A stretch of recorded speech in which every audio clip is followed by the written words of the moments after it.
안녕하세요. 오늘은요, 우리 삶의 모든 순간을, 정말 완전히 바꿔놓을 수 있는 그런 성경 구절 딱 하나를 깊이 파고들어 보려고 합니다.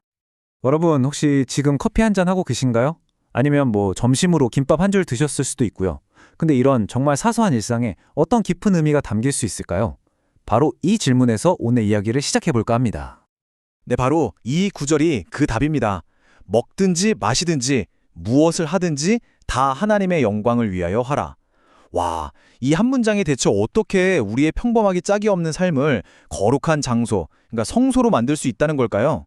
그래서 오늘 이 말씀의 원래 의미가 뭐였는지, 또 여기서 우리가 얻을 수 있는 핵심 교훈은 뭔지, 그리고 마지막으로 오늘날 우리 삶에 어떻게 적용할 수 있을지 차근차근 한번 따라가 보겠습니다.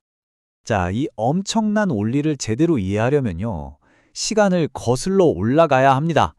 무려 2000년 전 이 편지가 처음 쓰였던 아주 복잡하고 또 활기 넘쳤던 도시 고린도로 한번 가보시죠. 1세기 고린도, 어떤 곳이었을까요? 동서양의 무역과 문화가 만나는 그야말로 거대한 항구 도시였어요. 당연히 엄청난 부와 기회가 넘쳐났겠죠. 하지만 그 이면에는요, 아주 극심한 경쟁과 계급 갈등이 있었단 말이죠. 바로 이런 배경 속에 세워진 축이 교회가 정말 현실적이면서도 아주 시끄러운 문제에 딱 부딪히게 됩니다. 그게 뭐였냐면 바로 우상에게 바쳐졌던 고기 문제였습니다.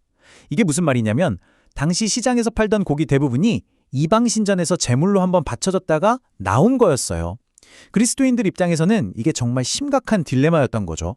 이걸 먹는 게 혹시 우상 숭배에 동참하는 행위가 아닐까 하는 고민이 생긴 겁니다. 자, 이 슬라이드를 보시면 이게 얼마나 흥미로운 지점인지 알 수 있는데요. 이 문제 때문에 교회가 딱 둘로 나뉘어버린 거예요. 한쪽은 스스로를 지식이 있는 자들이라고 불렀어요. 에이, 우상은 아무것도 아니잖아. 그러니까 먹어도 괜찮아. 이런 입장이었죠. 반면에 다른 한쪽은 믿음이 연약한 자들이었습니다. 이분들은 아니, 저 고기를 먹는 건 내 양심에 너무 거리끼고 내 신앙 자체를 한다는 일이야 라고 생각했던 거죠. 이게 그냥 뭐 먹냐 마냐의 문제가 아니라 공동체가 쪼개질 수도 있는 그런 분열의 위기였던 겁니다.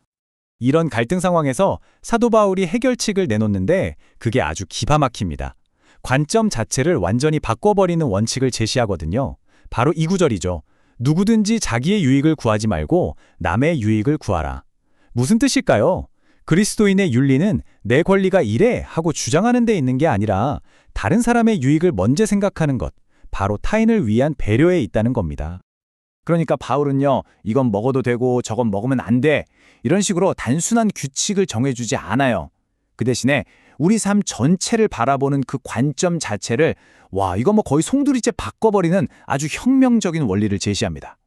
바로 여기서 우리는 이 말씀이 주는 진짜 핵심 교훈을 발견하게 되는 거죠. 그 핵심 개념이 뭐냐? 바로 하나님의 영광입니다. 헬라어로는 독사라고 하는데요.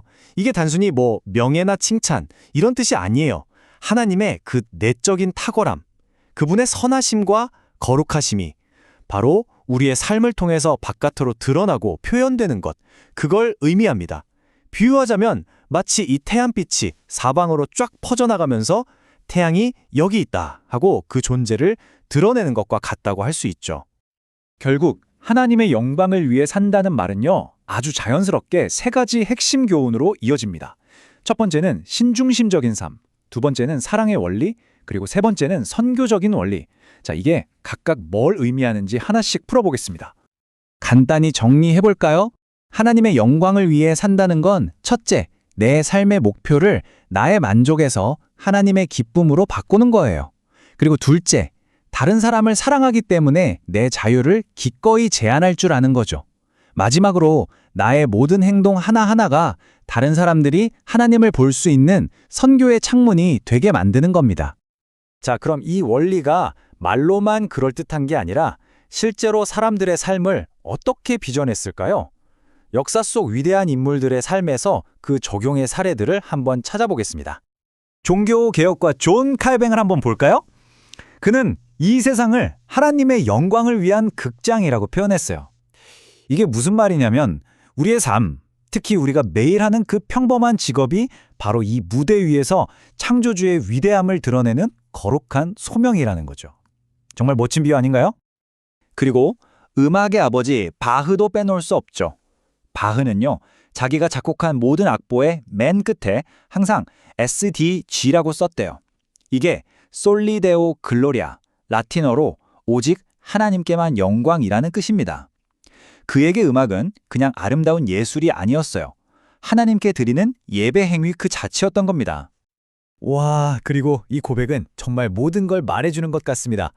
17세기 수도사였던 로렌스 형제의 말인데요. 수도원 부엌에서 접시를 닦는, 어떻게 보면 정말 하찮아 보이는 그 일조차도 대제사장이 성소에서 제사를 지내는 것과 똑같은 마음으로 하나님을 향한 거룩한 예배가 될 수 있다는 걸 자신의 삶으로 똑똑히 보여준 거죠. 자, 그럼 이제 우리 이야기로 돌아와야겠죠. 21세기를 살아가는 우리에게 이 오래된 원리가 과연 어떻게 적용될 수 있을까요? 그래서 다시 한번 우리 자신에게 질문을 던져볼 시간입니다. 오늘날 우리의 우상 제물은 과연 뭘까요?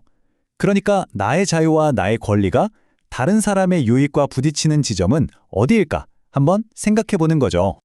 어쩌면 그건 권력이나 물질, 인기, 명예 같은 것들일지도 모릅니다.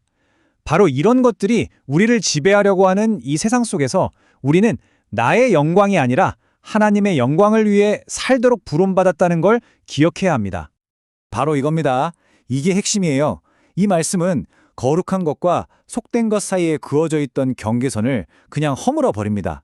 여러분이 일하는 책상, 가족과 밥 먹는 식탁, 친구나 동료와 나누는 대화, 그 모든 평범한 장소와 순간들이 다 하나님을 드러내는 거룩한 성소가 될 수 있다는 정말 엄청난 선언인 셈이죠.